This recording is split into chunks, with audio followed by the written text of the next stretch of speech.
Let's get ready with me. So আজকে আমি যাচ্ছি মা ত্রিপুরা সুন্দরীর দর্শন করতে।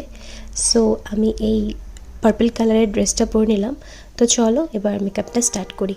তো এটা হলো আমার মেকআপের পিটারা। এটার মধ্যে আমার কাছে কম বেশি মেকআপ রয়েছে, আর আমার আইব্রোজগুলো না একদমই করা নেই। সো জানি না কীরকম লাগবে। তো প্রথমেই আমি একটা টোনার অ্যাপ্লাই করে নিলাম। ফার্স্ট অফ অল আমি স্কিনটাকে প্রেপ করি, তারপর আমি মেকআপটা স্টার্ট করব। তো টোনারের পরে আমি একটা ময়শ্চারাইজার লাগিয়ে নিলাম। তোমরা এটা স্কিপ করতে পারো, কিন্তু আমার স্কিন ড্রাই, তাই আমি ময়শ্চারাইজার লাগিয়ে তারপরে সানস্ক্রিনটা অ্যাপ্লাই করলাম। সানস্ক্রিন অ্যাপ্লাই করার পর আমি সুইস বিউটির এই প্রাইমারটা অ্যাপ্লাই করে নিয়েছিলাম।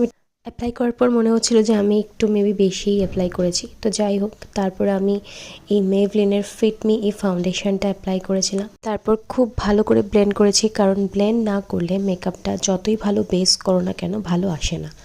খুব ভালো করে অনেকক্ষণ ধরে আমি এই ব্লেন্ডারটা দিয়ে ব্লেন্ড করলাম। তারপরে আমি কে বিউটির কনসিলার অ্যাপ্লাই করে নিয়েছিলাম। খুবই অল্প পরিমাণ কনসিলার ইউজ করেছিলাম, একদম বেসিকভাবে। তারপর এটাকেও ভালো করে ব্লেন্ড করে আমি হালকা করে একটু কন্ট্রোল দিয়েছিলাম, যাতে আমার জ লাইনটা একটু ডিফাইন হয়। তারপর এটাকেও ভালো করে ব্লেন্ড করে এক মেকআপ ফিক্সার অ্যাপ্লাই করেছিলাম। তারপর কম্প্যাক্ট দিয়ে আন্ডার আইয়ের মধ্যে এটাকে ভালো করে সেট করলাম। আর আই মেকআপের জন্য আমি জাস্ট আমার আপার আইল্যাশের মধ্যে হালকা করে একটু আই শ্যাডো নিয়ে স্ম্যাশ করলাম, লোয়ার লাইনটাতেও করলাম। তারপর একটু কাজল দিলাম, কাজলটাকে ভালো করে স্ম্যাশ করলাম। তারপর লোয়ার ওয়াটার লাইনেও একটু কাজল দিয়ে দিলাম। তারপর আমি লেকমির এই মাস্কারাটা ইউজ করলাম। আমি কোনো ধরনের আইলাইনার ইউজ করিনি। তারপর ব্লাশ ইউজ করলাম আর হাইলাইটার ইউজ করলাম। ব্যাস, এটাই আমার ফাইনাল লুক। ও আচ্ছা, আমি তো লিপস্টিকও আর লিপ গ্লসটা পরে নিয়েছিলাম। আর এই যে ইয়ারিংসটা দেখতে পাচ্ছ, এটা এক্সপো থেকে নিয়েছিলাম। তারপর একটা বিন্দি পরে নিলাম। আর মেবি লিপস্টিকটা যাচ্ছে না এই লুকসটার সাথে, বাট কিছু করার নেই, আমার অলরেডি লেট হয়ে গেছে, আমার এখনই বেরোতে হবে।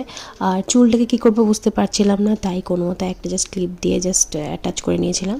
তারপর মাতার বাড়ি চলে গেছি। মাতার বাড়িতে গিয়ে মায়ের জন্য ভোগ নিয়ে আমরা দর্শন করতে গেলাম। তো গিয়ে দেখি মায়ের সন্ধ্যা আরতি স্টার্ট হয়েছে। চলো তোমাদের সাথে শেয়ার করি।